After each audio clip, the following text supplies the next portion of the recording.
Queremos hablar de cosas que no se hablan. Por eso, te invitamos a ser parte de conversaciones profundas con nuestros expertos en psicología. Bienvenidos a nuestro podcast No Necesariamente, un podcast creado para ti. Hola, muy buenas tardes con todos. Les damos la bienvenida a un episodio más de nuestro podcast No Necesariamente, un espacio creado desde Ánimo para hablar de aquellos temas de salud mental que no necesariamente los tocamos. Y hoy tengo el gusto y el agrado de contar a mi lado con Jean-Pierre Montalvo, uno de los profesionales que trabaja acá con nosotros en Ánimo. Un gusto, Jean-Pierre. Bienvenido a este espacio. Chévere. Bueno, cuéntanos un poquito de ti, preséntate con la gente que nos está viendo al otro lado de la cámara. Bueno, ¿qué tal? ¿Cómo están todos? ¿Cómo han pasado? Para mí es un gusto estar aquí, es un espaciazo, los primeros episodios han sido geniales. Y pues bueno, ahora estoy de este lado, yo soy Jean-Pierre Montalvo, soy psicólogo clínico. Tengo pues formación en análisis funcional, en primeros auxilios psicológicos, pero sobre todo desde un enfoque siempre de validación emocional, que creo que es justamente lo que vamos a hablar el día de hoy. Chévere, muchas gracias, Jean-Pierre. Sí, exactamente, hoy venimos acá a hablar un poquito acerca de lo que es la salud mental en los adolescentes. A veces es un poco complicado, ¿no? El tema de la salud mental, porque tenemos varias visiones, varias posturas, padres, institución educativa, educación, sociedad. Hay muchas cosas que involucran, ¿no? Y otras que son propias de la edad, ¿no? Porque hay muchas manifestaciones que, como te decía, vienen dadas por su edad, por su entorno social, por esta rebeldía que muchas veces conocemos, ¿no? Y eso es importante también tomar en cuenta con ellos, también no solo desde el quehacer terapéutico, pero también como padres, ¿no? Quizás amigos, gente mayor o alguien que está al lado, que a veces es difícil comprenderles, es difícil seguirles el ritmo, ¿no? Porque, claro, venimos con nuestras experiencias, hablamos del cambio generacional y muchas otras cosas. Pero, y cuéntanos, en base a tu experiencia, ¿cómo es para ti el trabajo con adolescentes? Tengo entendido que tú trabajas mucho con este grupo etario, podemos decirlo así, sí. Y aparte que también eres muy joven. Cuéntanos un poquito de esa experiencia de trabajar con chicos. ¿Cómo te va? A ver, bueno, primero es algo, no sé, que se ha ido dando con las situaciones de la vida, porque no he buscado una especialización como tal en adolescentes, sino que justamente lo que mencionas tú, tal vez la juventud propia es la que llama a este grupo etario a mi práctica. Y lo más importante de trabajar siempre con adolescentes va a ser trascender de las cuestiones normativas y salirte un poco del paradigma cuadrado que te puede brindar la terapia tradicional. ¿Ya? Entendemos muchas veces la terapia tradicional a esto, al tú a tú, y tú me preguntas, yo sé, tú mencionas, yo cuestiono. El profesional de blanco atrás del escritorio, exactamente eso. Al que muchas veces los que ya pasamos hace algunos años la adolescencia nos tocó ir bajo alguna circunstancia. Entonces, cuando tú te mantienes como terapeuta dentro de este paradigma cuadrado y no entiendes que hay otras situaciones de la vida que te pueden ayudar a entender de mejor manera esta población, te rompes estas series dinámicas que te dan literalmente una camisa de fuerza, porque se siente un adolescente al frente y un adolescente no necesariamente llega y te dice, ¿sabes qué? Esto me pasa por esto, por esto, por esto. Ellos simplemente, inclusive en la mayoría de las ocasiones, vienen, como dijiste tú bien, ya sea obligado por los padres o obligado por un sistema educativo, obligado por una derivación, y ellos ya vienen con el sello prácticamente de lo que tienen que hablar. Y ahí, gracias por tocar ese punto que es súper importante. Quiero hacerte una pregunta súper puntual. ¿Deben ir los chicos a terapia? ¿Bajo qué motivos? ¿Bajo qué circunstancias? ¿O qué otras alternativas podemos buscar quizás como padres, como educadores? Porque claro, yo te decía al inicio, y perdóname si por ahí me equivoco, hay manifestaciones propias de la edad, ¿no? Claro, y también estar conscientes que las redes sociales, la sociedad ha hecho que ellos tienen mucha más información, mucho más acceso que quizás a cosas que otros no tuvimos, gente más mayor, digámoslo. Pero, ¿y qué hacer? ¿Cómo abordar? Como te decía, ¿es necesario que vayan? ¿Bajo qué circunstancias? ¿O qué podemos hacer? Ya. Bueno, mira, en general para todo grupo etario, la terapia tradicional no necesariamente es lo más adecuado, porque creo que en la actualidad contamos con diferentes tanto espacios como métodos para poder trabajar en salud mental. Hay gente que se irá por lo holístico, hay gente que se irá por el deporte, hay gente que se irá un poco por cuestiones más trascendentales, pero lo que va a hacer la diferencia ahí va a ser una terapia que justamente no sea tradicional. Y en este sentido, los jóvenes pues deben acudir a terapia, al igual que cualquier persona, cuando consideren que el malestar que ellos tienen es significativo y te rompe funcionalidad. Tendemos, o se ha hecho la tendencia ¿Qué social... es romper funcionalidad? Disculpa que te sí. ¿Qué significa esto romper la funcionalidad? Es que dejen de ser ellos mismos. Que en el colegio necesariamente le va bien o le va mal en clases, a veces simplemente ni siquiera quieren ir al colegio. En la casa compartían una cena, compartían una comida y quieren comer solos dentro de su cuarto. Ya no quieren salir con amigos, es decir, romper los esquemas o romper la cotidianidad de lo que ellos realizan. O sea, podríamos decir que son estas señales de alerta, que nos puede manifestar que algo adicional está pasando. ¿Qué puede ser ahí alguien como padre o como... la gente que acompaña en este proceso, porque no es el tema de obligarles a hablar ni a compartir, ¿no?, los espacios. ¿Qué se puede hacer? Mira, justamente esta pregunta de qué pueden hacer los padres es una pregunta bidireccional, porque también es qué me ha servido a mí, inclusive como terapeuta, hacer con ellos, y es validar las emociones, validar opiniones y valorar los objetivos que ellos tienen. Porque muchas veces los padres de familia, los sistemas educativos, como dije antes, te predisponen ya al malestar. ¿Por qué? Porque trabajamos con las consecuencias. Entonces no trabajamos en sí con el malestar del adolescente, sino con las consecuencias de este malestar. Bajo rendimiento académico, conductas de riesgo, ruptura de lazos o de comunicación dentro de la familia. Entonces trabajamos en base a la consecuencia, es decir, a lo que nosotros ya estamos viendo. Pero detrás de eso existe otra situación. Existe en realidad el origen del malestar, y ahí va a ser importante tanto para padres como, repito, la visión de terapeuta que tengo yo con este grupo etario, que es validar realmente lo que ellos consideran que les hace daño, valorar sus emociones, valorar su malestar y qué quieren trabajar. Pasa muy frecuentemente que los adolescentes, como te decía, entran al consultorio y dicen, es que mi papá me trae porque dice que, qué sé yo, soy maleducado o porque no le hago caso. Y entonces la visión tradicional de la terapia lo que te obliga es es un sujeto que tiene esta condición psicológica y por ende tengo que aplicar este protocolo. Ahí me queda algo resonando. Podríamos decir que no necesariamente lo que le sirve a una persona adulta, lo que le sirvió al padre, puede funcionar para los chicos. Exacto. Ellos necesitan encontrar su espacio y encontrar esta persona con la que se sientan bien, ¿no? Porque al fin y al cabo, uno cuando inicia un proceso terapéutico es con esta persona con la que siente empatía, a la que le puede contar. Porque a veces también me ha pasado mucho que, claro, van al psicólogo y piensan que el psicólogo va a ser el chismoso por ahí, el que le va a contar todo a los padres. Eso no pasa. Yo literalmente, cuando, obviamente son menores de edad, entonces dentro del abordaje, inclusive por cuestiones legales, tienes que sentarle al padre de familia en una primera sesión.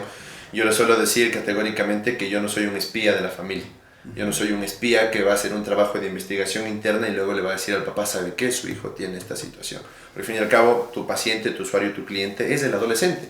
Es la persona que acude con un malestar a querer confiar en ti. Y es obviamente, aparte de que no se realiza bajo ningún grupo etario, pero es romper toda esta capacidad que tienes de ser una persona diferente para su ámbito. Si tú logras hacer ese clic, si logras entender esta empatía y este rapport con el grupo etario, te conviertes no solo en un psicoterapeuta, no te conviertes solo inclusive en un amigo, te conviertes en una persona que en realidad ellos entienden como una, no guía, pero sí alguien que te va a ayudar original y genuinamente. Y esa es la gran diferencia, que sea genuino, que de tu surgir salga situaciones y encuadres genuinos para que sea un conocimiento real de la persona, no el conocimiento, como te decía antes, en base a la consecuencia. A ver, dime, Andresito, ¿por qué dices que tienes malas notas? No, eso no es genuino, porque trabajo todavía en base a la consecuencia. Cuéntame cómo te va, cómo te sientes en el colegio. Es totalmente distinto. La importancia de, como tú dices, validar lo que sienten, ¿no? Por más que al ser adultos, digamos, sufres por tonteras o estás así, o comparar, ¿no? Mira que hay chicos que les va mejor y no tienen A o B circunstancia. Creo que cada uno somos un mundo, un universo diferente, y creo que cada uno necesitamos, no solo los chicos, ¿no? Sino adultos, niños. Creo que necesitamos que se nos comprenda, y también evitar esas comparaciones. Creo que es algo súper importante, porque es cómo tú vives, cómo tú sientes, y realmente eso creo que viene también, no es solo esa educación dentro de una institución educativa, ¿no? Sino es como nuestros padres nos enseñaron a gestionar emocionalmente. Creo que hay algo muy importante en ese punto, que es la necesidad que los padres también acompañen un proceso. ¿Qué tan beneficioso es esto? Ya. Y con eso, de cierta manera, se responden directamente las preguntas, porque esto es así, ¿no? Nunca hay una respuesta no necesariamente hay una respuesta para todo, una respuesta objetiva. una de las principales ayudas para los padres va a ser justamente eso, entender que hay que desanclarnos de la imagen de tus problemas no son lo suficientemente grandes. O el discurso que tienen muchos adultos o muchos padres incluso de espérate que seas adulto y ahí vas a sufrir por algo. Cuando esos adultos que tienen esa forma de pensar también fueron adolescentes que en su momento no fueron validados, no fueron escuchados y por ende entonces nunca trabajaron ni nunca gestionaron esta emocionalidad. ¿Qué tan beneficioso, cuán grande va a ser el beneficio para los padres y para los adolescentes de entender que pueden acudir a un sistema o a un espacio terapéutico? Pues va a ser esta posibilidad de expresar las emociones y justamente como padre el principal beneficio va a ser, ok, tengo un hijo, tengo una hija que está atravesando por la adolescencia donde existen cambios normativos, cambios fisiológicos, cambios psicológicos y no puedo gestionar lo que él me está mencionando, no puedo gestionar sus vivencias, su cotidianidad. Entonces el espacio terapéutico te brinda esta posibilidad de a través desde un enfoque profesional que no sea dinámico y que no sea cuadrado, el adolescente encuentre este espacio para poder expresarse, ¿ya? No necesariamente vamos a tener que hacer un trabajo con los padres, pero sí con el adolescente, porque él es el que necesita esta expresión emocional, esta validación y sobre todo, que es trascendental, que no sea juzgado, que no sea criticado. Eso es lo que va a hacer totalmente la diferencia. ¿Qué tan fácil o cómo podríamos trabajar para que los chicos también asuman esta parte de responsabilidad de gestionar sus emociones adecuadamente? ¿Cómo podemos trabajar para que ellos, o qué podemos hacer para que ellos acudan con una mejor predisposición a espacios terapéuticos? Claro, porque existe mucho el tema de al psicólogo solo van con ciertas características, bajo ciertas condiciones o cosas por el estilo, ¿no? Y hay algo también ahí súper importante, yo te hablaba al inicio de las redes sociales, del acceso a la información, muchas manifestaciones propias, muchas manifestaciones que se empiezan a asumir. ¿Cómo trabajamos de eso? Por ejemplo, el asumir cosas que quizás no vienen a su personalidad. Lo primero, para responder la primera sobre cómo pueden hacer los padres justamente, estos procesos de sensibilización que parten no solo por hablar del tema, sino por las conductas propias. Me explico. Soy un padre de familia que dice, no, pues es que ¿para qué va a ir al psicólogo si eso es botar plata? Entonces ya le predispones, ¿no es cierto? Y él ya viene predispuesto entendiendo que lo que está haciendo es haciéndole gastar dinero a su padre. O si no, personas, padres de familia o adultos que no creen en la psicología, no creen en el trabajo psicoterapéutico y a través de discursos, ellos no necesariamente le dices al adolescente, pero él escucha. Entonces ya predispones. La primera manera de trabajar esto es desde tu conducta propia como padre y como adulto. Descentralizar esta visión de que la psicología no sirve, ¿ya? Y la segunda parte, pues, a ver, la instauración de las redes sociales y de todos estos mecanismos que no necesariamente empatan con la personalidad de los adolescentes es justamente lo que se trabaja dentro de terapia. Porque ¿qué tenemos? Una globalización que nos ayuda en muchas cosas, pero también les genera un riesgo. Porque entonces tienes adolescentes que vienen ya con el discurso predeterminado de es que tengo depres, que soy bipo, es que no, lo que pasa es que yo tengo TDAH, pero y no muchas veces ni se entiende qué significa esto. Exactamente, por eso, bueno, es decir, ya es un cliché de que el internet es tanto un riesgo como un beneficio. Pero entonces, en terapia, y lo que creo que también ayuda dentro de ser joven, es que con ellos el trabajo no es tan directo y no tan frontal como lo es con un adulto. Hay adolescentes que les costará un poco la expresión emocional, pero ahí en ese momento, el entender la serie de moda, el entender la música de moda, las nuevas tendencias, va a jugar un papel muy importante. Asumir un poco el rol del chico, lo que le gusta también. Entrar, ser dinámico, entender que un adolescente a veces te da la apertura, a veces no, y no tienes que invadir su espacio, no tienes que ser desvalidante, sino encontrar estas aperturas. ¿Una estrategia comunicacional que podríamos aplicar dentro de casa para esto? Principalmente, repito, es para mí muy importante esta validación emocional y estos ejercicios de entrar y salir, es el no juzgar, y esa es la estrategia comunicacional. El no empezar los discursos con un es que ¿por qué no hiciste? Es que debiste hacer, no pensaste en esto. O el del cómo te vistes, o de lo que escuchas. Exactamente, a través del juzgamiento y a través de las comparaciones. Algo que es súper importante, ¿qué tan cierto es que las amistades pueden no influir de positiva o negativamente? Para los adolescentes, por el estadio en el que se encuentran, tanto a nivel psicológico como te dije antes fisiológico, pues el contexto social es muy importante. Para ellos el contexto social en la gran mayoría de las veces tiene un papel trascendental, ya sea para bien o para mal, ya sea como influencia o como una cuestión más bien que les hace alejarse de las situaciones, ¿no? Entonces, para ellos el rol social, cómo son ellos frente a un grupo, cómo son vistos, es un papel muy, muy importante que se debe trabajar desde casa, brindando seguridad. Y de nuevo, mira, recaemos siempre en el mismo proceso. ¿Cómo brindas seguridad? Iniciando por una escucha sin juzgamientos y siempre por actitudes propositivas, en base a validar sus objetivos. Los padres de familia suelen decir, el adolescente, para evitarle que tenga conductas de riesgo como consumo, entonces busquémosle un club, anda al fútbol. Pero al mal le gusta el básquet. Quizás eso es lo que le gusta al padre, pero no hemos Exacto. logrado entablar una buena comunicación con nuestro hijo, con los chicos, decir, bueno, ¿qué realmente te gusta? Exacto. Y creo que eso es muy importante y volvemos a recaer en esto que es maravilloso, la comunicación. Pero una comunicación, podríamos decir, de calidad. No porque nos contamos chistes y todo eso, sino aprender a, como tú dices, a que expresarnos, a entender lo que él entiende, y también como padre creo que es súper importante decirle cómo me estoy sintiendo, lo que está pasando conmigo, porque creo que ahí podemos tener una retroalimentación súper importante. Y sabes que, perdón, justamente en eso, por eso es importante que los padres y los adultos entendamos a validar las emociones de los jóvenes, de los adolescentes, porque cuando hacemos esta validación, créeme que por gran probabilidad terminas tú también expresando tu emocionalidad. Y eso es lo fantástico de la psicología, que cuando tú haces una estrategia que es para otro, también trabajas en ti mismo, también trabajas en tu propia gestión emocional. Entonces sí, la próxima vez que yo estoy frente a mi hijo o frente a algún adolescente y le valido la emoción, estoy casi seguro que en la próxima ocasión que tú dialogues con él, vas a poner como anteposición el yo también siento esto, o a mí me sucede esto. Y eso es lo genial, que es una vía de doble entrada. No significa mostrarnos débiles, sino Para también nada. mostrarnos como personas que sentimos. Grandes, con más, con menos responsabilidades, X situación, somos personas que sentimos.